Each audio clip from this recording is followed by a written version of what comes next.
Mama just woke up Tarzan and brought him his food on Micah's bed, and he has not even moved. Look, he is laying down eating his food.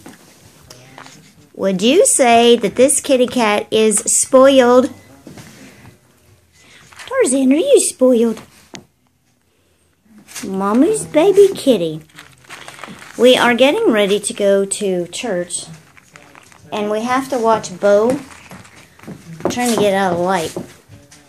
Bo will eat the cat's food, and I don't have time to wait to make sure that he gets to eat his food without being bothered by Bo. And if I forget and leave his food on the floor, Bo comes right behind and he gobbles up the food. So I thought I'd just bring it to him.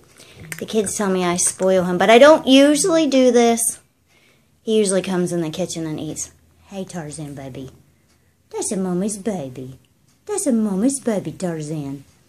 Tarzan, mommy's baby. Tarzan. Tarzan, meow meow. Meow meow.